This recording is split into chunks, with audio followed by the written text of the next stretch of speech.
This tutorial চ্যানেলে সকলকে স্বাগত জানাই। আজকে আমাদের ক্লাসের আলোচনার বিষয় হলো রেস্ট্রিক্টিভ আর নন রেস্ট্রিক্টিভ অ্যাপোজিটিভ। রাইটিংয়ের ক্ষেত্রে আমরা অনেক সময় পাংচুয়েশনের ব্যবহার না জেনেই সেন্টেন্স লিখতে শুরু করে দিই, তাই সঠিক বাক্য লেখার জন্য গ্রামার কনসেপ্ট জানা প্রয়োজন। আজকের ক্লাসটা খুবই ইনফরমেটিভ হতে চলেছে, আশা করি ক্লাসটা তোমরা শেষ পর্যন্ত দেখবে। সবচেয়ে প্রথমে আমরা দেখে নেব অ্যাপোজিটিভ ফ্রেজ কি। দুটি নাউন বা নাউন ফ্রেজ পাশাপাশি বসে একই ব্যক্তি বা বস্তুর প্রতি নির্দেশ করে এবং দ্বিতীয় নাউন বা নাউন ফ্রেজটি প্রথমটির বিষয় অতিরিক্ত তথ্য প্রদান করে, তখন ওই দ্বিতীয় নাউন বা নাউন ফ্রেজটিকে অ্যাপোজিটিভ ফ্রেজ বলে, আর এদের অবস্থানকে অ্যাপোজিশন বলে। বিষয়টা আরেকটু ক্লিয়ার করার জন্য এই এক্সাম্পলটা দেখো। Mister Khanna, chairman of the company, presided over the meeting. এখানে দেখো অরিজিনাল সেন্টেন্সটা হচ্ছে mister Khanna presided over the meeting, আর এই সেন্টেন্সের সাবজেক্ট হচ্ছে মিস্টার খান্না, আর মিস্টার খান্নাকে ডেসক্রাইব করা হয়েছে এই ফ্রেজটার মাধ্যমে, চেয়ারম্যান অফ দ্য কোম্পানি। এবার দেখো মিস্টার খান্না হচ্ছে একজন ব্যক্তির নাম, এটা হচ্ছে নাউন, আর নাউনের পাশে দেখো চেয়ারম্যান অফ দ্য কোম্পানি, এটা হচ্ছে নাউন ফ্রেজ। দেখো নাউনের পাশে ঠিক নাউন ফ্রেজটা বসেছে। এখানে মিস্টার খান্না আর চেয়ারম্যান অফ দ্য কোম্পানি একই ব্যক্তিকে বোঝাচ্ছে, অর্থাৎ আমরা বলতে পারি mister Khanna equal to chairman of the company. এই নাউন ফ্রেজটাকে বলা হয় অ্যাপোজিটিভ নাউন ফ্রেজ, আর এদের পজিশন বা এদের অবস্থানকে বলা হয় অ্যাপোজিশন বা ফ্রেজ ইন অ্যাপোজিশন। একটা বিষয় তোমাদের বলে রাখি যে এখানে নাউন ফ্রেজ বা নাউনের জায়গায় প্রোনাউনও বসতে পারে, এই বিষয়টা মনে রাখবে। এবারে এই দুটো বাক্য নিয়ে ডিসকাস করব, যে দুটো বাক্য আমি এই ভিডিও থাম্বনেলে দিয়েছি। দেখো দুটো বাক্যই এক। My sister Sneha is a good dancer. পার্থক্য হচ্ছে প্রথম বাক্যে স্নেহার দুপাশে দেখো কমা ব্যবহার করা হয়েছে, কিন্তু দেখো দ্বিতীয় বাক্যে স্নেহার দুপাশে কোনো কমা ব্যবহার করা হয়নি। কখন কমা ব্যবহার করব আর কখন করব না ডিপেন্ড করছে আমরা বাক্যটাকে কিভাবে প্রকাশ করতে চাইছি। প্রথম বাক্যে দেখো মাই সিস্টার হচ্ছে নাউন ফ্রেজ আর স্নেহা এটা হচ্ছে অ্যাপোজিটিভ, আর দ্বিতীয় বাক্যেও একই, মাই সিস্টার হচ্ছে নাউন ফ্রেজ আর স্নেহা হচ্ছে অ্যাপোজিটিভ। প্রথম বাক্যে অ্যাপোজিটিভের দুপাশে কমা ব্যবহার করা হয়েছে। এর অর্থটা কি, যে আমার একটাই বোন রয়েছে এবং সে হচ্ছে একজন ভালো ড্যান্সার। যেহেতু একটাই রয়েছে তার মানে ডেফিনিট, নির্দিষ্ট, সুতরাং তার সম্পর্কে যে ইনফরমেশানই দেওয়া হোক সেটা হচ্ছে আসলে এক্সট্রা ইনফরমেশান।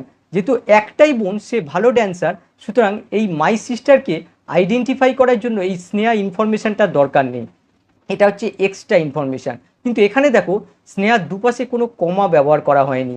এর অর্থটা হচ্ছে যে আমার অনেকগুলো বোন আছে, তার মধ্যে একটা বোন হচ্ছে ভালো ড্যান্সার। তার মানে এখানে আমাদের জানা জরুরি যে কোন বোনটা ভালো ড্যান্সার, সুতরাং এখানে নামটা মেনশন করা জরুরি। এটা হচ্ছে এসেন্সিয়াল ইনফরমেশান। এই ইনফরমেশানটা না থাকলে এই বাক্যটার সেন্সটা কিন্তু ইনকমপ্লিট থাকতো, তার জন্য এটা হচ্ছে এসেন্সিয়াল ইনফরমেশান।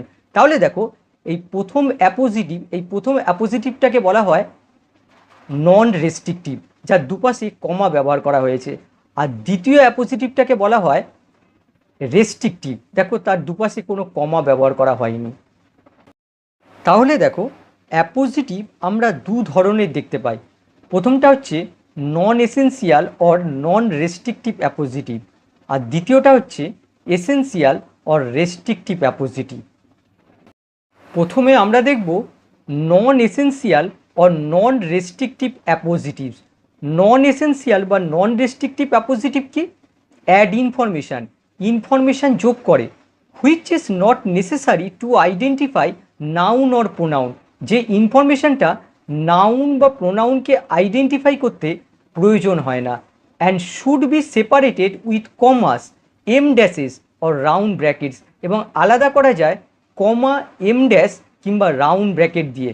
এখানে একটা বিষয় বলে রাখি, যেখানে যেখানে কমা ব্যবহার করা হয় সেখানে সেখানেই এম ড্যাশ কিংবা রাউন্ড ব্র্যাকেট ব্যবহার করা হয়। তার জন্য এই ক্লাসে আমি এই এম ড্যাশ কিংবা রাউন্ড ব্র্যাকেটের ব্যবহার দেখাইনি। এবারে এক্সাম্পল দেখো, Paris the capital of France is a popular tourist destination. Paris ফ্রান্সের রাজধানী, একটি জনপ্রিয় পর্যটন কেন্দ্র।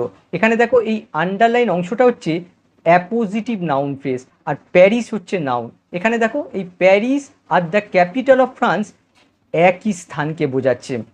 আর লক্ষ্য করো এই অ্যাপোজিটিভ ফ্রেসের দুপাশে কমা ব্যবহার করে এই অ্যাপোজিটিভ ফ্রেসটাকে নন রেস্ট্রিকটিভ অ্যাপোজিটিভ ফ্রেস বানানো হয়েছে। কিন্তু এটা কেন নন রেস্ট্রিকটিভ? দেখো, প্যারিস হচ্ছে প্রপার নাউন, কোনো পার্টিকুলার শহরের নাম বোঝাচ্ছে। প্রপার নাউন সবসময় আইডেন্টিফাইড হয়, তাই তার সম্পর্কে যে ইনফরমেশানই দেওয়া হোক না কেন সেটা অতিরিক্ত ইনফরমেশান।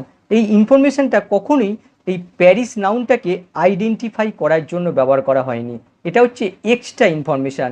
তার জন্য দেখো এই অ্যাপোজিটিভ ফ্রেসকে এই দুপাশে কমা ব্যবহার করে এটাকে নন রেস্ট্রিকটিভ অ্যাপোজিটিভ ফ্রেসে পরিণত করা হয়েছে। তোমরা যদি এই অ্যাপোজিটিভ ফ্রেসটাকে এই বাক্য থেকে বাদ দিয়ে দাও তাহলে দেখো পড়ে থাকে Paris is a popular tourist destination.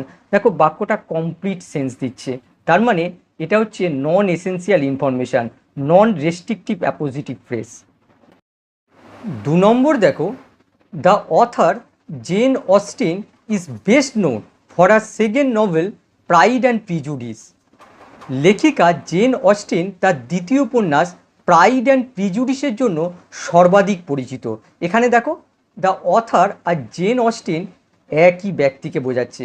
The author হচ্ছে নাউন ফ্রেস আর জেন অস্টিন হচ্ছে অ্যাপোজিটিভ। আর লক্ষ্য করো এই অ্যাপোজিটিভের দুপাশে কোনো কমা নেই। এই অ্যাপোজিটিভটা হলো রেস্ট্রিকটিভ অ্যাপোজিটিভ। কেন এটা রেস্ট্রিকটিভ অ্যাপোজিটিভ? দেখো, অথার তো অনেকেই আছে, আমি ঠিক কোন অথারের কথা বলছি সেটা মেনশন করা জরুরি। তার জন্য দেখো এই ইনফরমেশানটা হলো এসেন্সিয়াল ইনফরমেশান। এই ইনফরমেশানটা এই অথার নাউনটাকে আইডেন্টিফাই করতে সাহায্য করছে, যার জন্য এটা হচ্ছে রেস্ট্রিকটিভ অ্যাপোজিটিভ। এর দুপাশে কোনো কমা ইউজ করা হয়নি। এবার এইটা দেখো, এখানে দেখো নভেল আর প্রাইড অ্যান্ড প্রিজুডিস একই বিষয় বোঝাচ্ছে। এই প্রাইড অ্যান্ড প্রিজুডিস হচ্ছে অ্যাপোজিটিভ ফ্রেজ, কিন্তু এই অ্যাপোজিটিভ ফ্রেজটা হচ্ছে নন রেস্ট্রিকটিভ অ্যাপোজিটিভ ফ্রেজ। কেন এটা নন রেস্ট্রিকটিভ? দেখো, এখান থেকে আমরা যদি এই সেকেন্ড শব্দটাকে তুলে দিই তাহলে পড়ে থাকছে হার নভেল।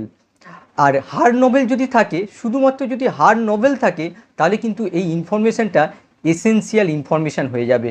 কেন এটা এসেন্সিয়াল ইনফরমেশান হবে? দেখো, তার নভেল তো অনেক আছে, ঠিক কোন নভেলের কথা বলছি সেটা মেনশন করা জরুরি। তার মানে এই ইনফরমেশানটা জরুরি ইনফরমেশান, যার জন্য এই অ্যাপোজিটিভ ফ্রেজটা হয়ে যাবে রেস্ট্রিকটিভ অ্যাপোজিটিভ ফ্রেজ। কিন্তু যখন আমরা এই সেকেন্ড শব্দটা যোগ করছি তখন এই নভেলটা এক স্পেসিফিক নভেলে পরিণত হচ্ছে, যার জন্য এই ইনফরমেশানটা এক্সট্রা ইনফরমেশান হয়ে যাচ্ছে, যার জন্য এটা হচ্ছে নন রেস্ট্রিকটিভ অ্যাপোজিটিভ ফ্রেজ।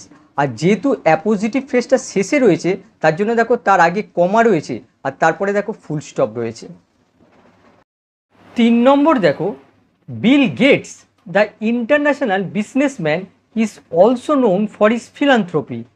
বিল গেটস আন্তর্জাতিক ব্যবসায়ী, তার পরোপকারের জন্য পরিচিত। এখানে দেখো এই আন্ডারলাইন অংশটা হচ্ছে নন রেস্ট্রিকটিভ অ্যাপোজিটিভ ফ্রেজ। এটা কেন নন রেস্ট্রিকটিভ? দেখো, বিল গেটস হচ্ছে প্রপার নাউন, কোনো একজন ব্যক্তির নাম বোঝাচ্ছে। আর প্রপার নাউন মাত্রই আইডেন্টিফাইড নাউন হয়, তাই তার সম্পর্কে যে ইনফরমেশানই দেওয়া হোক না কেন সেটা হচ্ছে এক্সট্রা ইনফরমেশান। এই ইনফরমেশানটা আমরা যদি বাক্য থেকে বাদ দিই তাহলে দেখো পড়ে থাকে Bill Gates is also known for his philanthropy. দেখো বাক্যটা কমপ্লিট সেন্স দিচ্ছে, তার মানে এটা হচ্ছে এক্সট্রা ইনফরমেশান। তার জন্য দেখো এখানে এর দুপাশে কমা ব্যবহার করে এই অ্যাপোজিটিভ ফ্রেজটাকে নন রেস্ট্রিকটিভ বানানো হয়েছে। পরেরটা দেখো, মাই বেস্ট ফ্রেন্ড আর doctor is coming to town. আমার সবচেয়ে ভালো বন্ধু একজন ডাক্তার শহরে আসছে। এখানে দেখো আর ডক্টর, এটা হচ্ছে নন রেস্ট্রিকটিভ অ্যাপোজিটিভ ফ্রেজ। আচ্ছা, এটা কেন নন রেস্ট্রিকটিভ?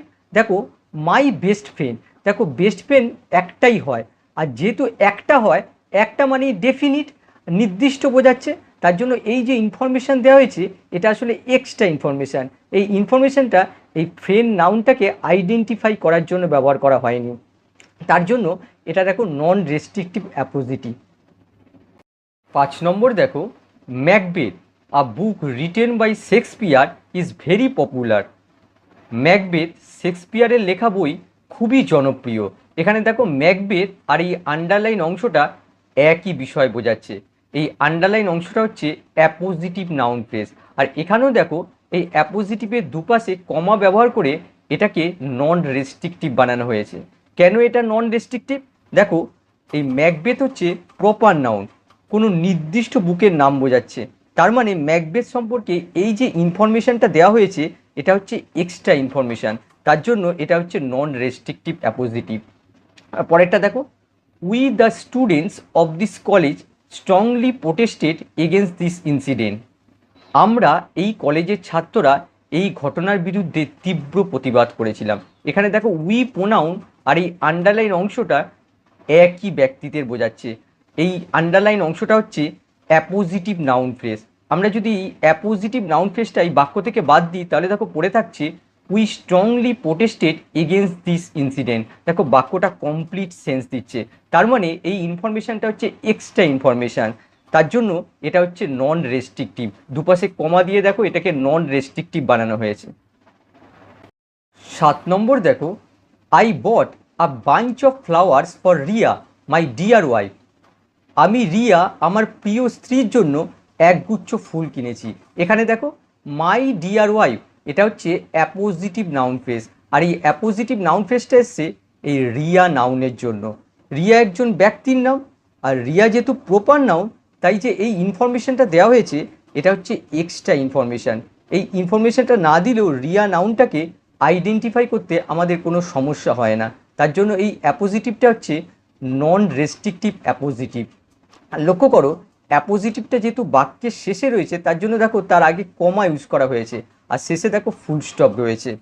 এবারে একটা বিষয় তোমাদের বলি, তোমরা হয়তো বলতে পারো যে এই এক্সট্রা ইনফরমেশানগুলো তাহলে বাক্যে দেওয়ার মানেটা কি?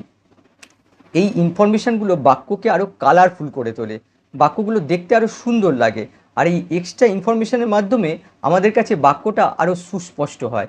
এটাই হচ্ছে এই এক্সট্রা ইনফরমেশান দেওয়ার উদ্দেশ্য। অনেক সময় কোনো সায়েন্টিফিক টার্মকে ব্যাখ্যা করার জন্য নন রেস্ট্রিক্টিভ ফ্রেজ ব্যবহার করা হয়। যেমন এই বাক্যটা দেখো, the aerophobia's fear of flying is one of the most phobias of all time. Aerophobia উড়ে যাওয়ার ভয় সর্বকালের অন্যতম আতঙ্ক। এখানে দেখো এরোফোবিয়াস টার্মটাকে ব্যাখ্যা করা হয়েছে, তার জন্য দেখো এখানে নন রেস্ট্রিক্টিভ অ্যাপোজিটিভ ফ্রেজ ইউজ করা হয়েছে।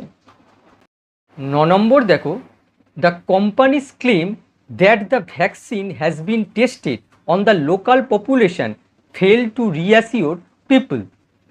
কোম্পানির দাবি স্থানীয় জনগণের ওপর ভ্যাকসিন পরীক্ষা করা হয়েছে, মানুষকে আশ্বস্ত করতে ব্যর্থ হয়েছে। এখানে দেখো কোম্পানির দাবি আর স্থানীয় জনগণের ওপর ভ্যাকসিন পরীক্ষা করা হয়েছে একই বিষয় বোঝাচ্ছে। সুতরাং এই আন্ডারলাইন অংশটা হচ্ছে অ্যাপোজিটিভ ক্লজ।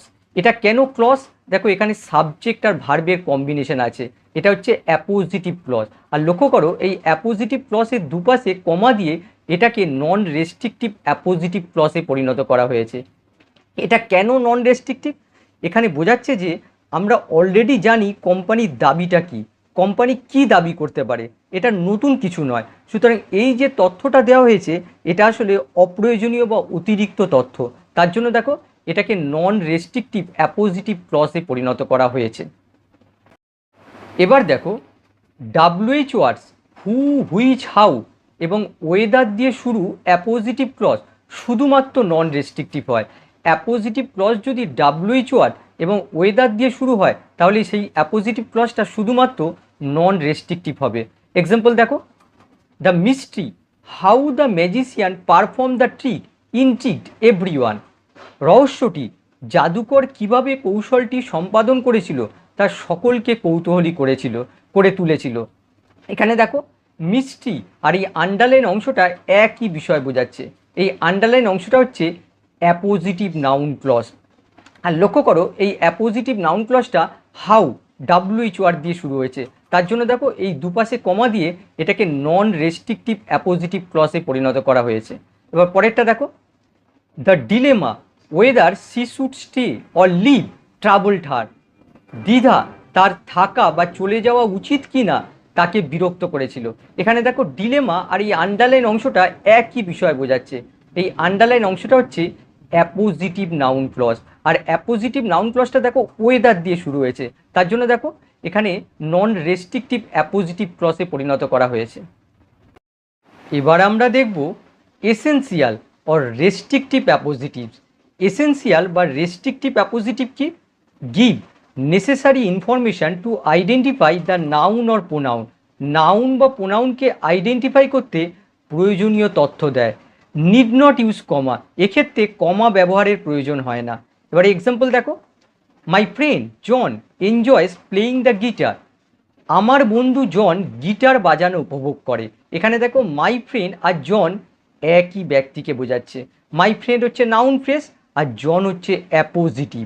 এখন আমরা যদি এই অ্যাপোজিটিভটা বাক্য থেকে বাদ দিই তাহলে দেখো পড়ে থাকে my friend enjoys playing the guitar.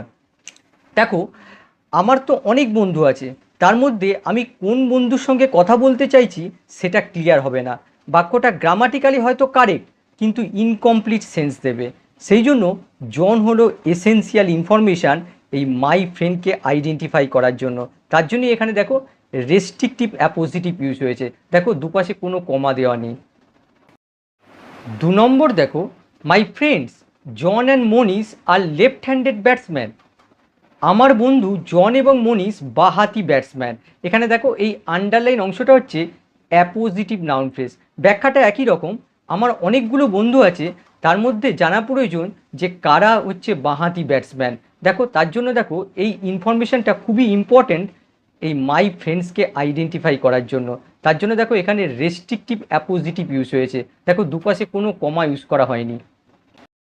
3 number দেখো, the famous detective Sherlock Holmes solved many cases. বিখ্যাত গোয়েন্দা শার্লক হোমস অনেক মামলার সমাধান করেছিলেন। এখানে দেখো শার্লক হোমস হচ্ছে অ্যাপোজিটিভ। আমরা যদি এই অ্যাপোজিটিভটা বাক্য থেকে বাদ দিই তাহলে দেখো পড়ে থাকছে the famous detective solve many cases. কোন ডিটেকটিভ? ডিটেকটিভ তো অনেক আছে, সুতরাং বাক্যটা শেষ সেন্স কিন্তু ইনকমপ্লিট থাকবে। তার মানে এই ইনফরমেশানটা খুবই জরুরি এই ফেমাস ডিটেকটিভকে আইডেন্টিফাই করার জন্য। তার জন্য দেখো এখানে রেস্ট্রিকটিভ অ্যাপোজিটিভ ইউজ হয়েছে। 4 নম্বর দেখো, we must admit the fact that we have spend all our মানি। আমাদের অবশ্যই সত্যটা স্বীকার করতে হবে যে আমরা আমাদের সমস্ত টাকা খরচ করে ফেলেছি। এখানে দেখো দ্য ফ্যাক্ট হচ্ছে নাউন ফ্রেজ আর এই আন্ডারলাইন অংশটা হচ্ছে নাউন ক্লজ। এখানে ফ্যাক্ট আর এই আন্ডারলাইন অংশটা একই বিষয় বোঝাচ্ছে যে সত্যটা কি, যে আমরা আমাদের সমস্ত টাকা খরচ করে ফেলেছি। তাহলে দেখো এই আন্ডারলাইন অংশটা হচ্ছে রেস্ট্রিকটিভ অ্যাপোজিটিভ ক্লজ। পরেরটা দেখো, the news that they are getting married did not surprise anyone. তারা বিয়ে করছেন এমন খবর কাউকে অবাক করেনি। এখানে দেখো দ্য নিউজ হচ্ছে নাউন ফ্রেজ আর এই আন্ডারলাইন অংশটা হচ্ছে নাউন ক্লজ। এখানে নিউজ আর এই আন্ডারলাইন অংশটা একই বিষয় বোঝাচ্ছে। খবরটা কি? যে তারা বিয়ে করছেন। তাহলে দেখো এই আন্ডারলাইন অংশটা হচ্ছে রেস্ট্রিকটিভ অ্যাপোজিটিভ ক্লজ। 6 নম্বর দেখো, the international businessman Bill Gates is also known for is philanthropy. আন্তর্জাতিক ব্যবসায়ী বিল গেটস তার পরোপকারের জন্য পরিচিত। এখানে দেখো এই আন্ডারলাইন অংশটা হচ্ছে রেস্ট্রিকটিভ অ্যাপোজিটিভ। কেন এটা রেস্ট্রিকটিভ অ্যাপোজিটিভ? যুক্তিটা হচ্ছে ইন্টারন্যাশনাল বিজনেসম্যান প্রচুর আছে যারা পরোপকারের সাথে যুক্ত, সেই কারণে নামটা মেনশন করা জরুরি। এই নামটা দ্বারা আমরা বুঝতে পারছি কোন ইন্টারন্যাশনাল বিজনেসম্যানের কথা বলা হচ্ছে। তার জন্য দেখো এখানে রেস্ট্রিকটিভ অ্যাপোজিটিভ ইউজ হয়েছে। অ্যাপোজিটিভের ক্ষেত্রে আমরা মাঝে মাঝে কোলন ইউজ করি, অবশ্য সেক্ষেত্রে অ্যাপোজিটিভকে শেষে রাখতে হবে। যেমন এই বাক্যটা দেখো, he understand nothing but one thing money. সে একটা জিনিস ছাড়া অন্য কিছু বোঝে না, টাকা। এখানে দেখো ওয়ান থিং আর মানি বলতে একই জিনিস বোঝাচ্ছে। এই মানি হচ্ছে অ্যাপোজিটিভ, আর যেহেতু অ্যাপোজিটিভটা শেষে রয়েছে সুতরাং তার আগে কোলন ব্যবহার করা যেতে পারে। আশা করি আজকের গ্রামার কনসেপ্টটা তোমরা ক্লিয়ার করতে পেরেছো। আবার নেক্সট ক্লাসে দেখা হবে। বাই।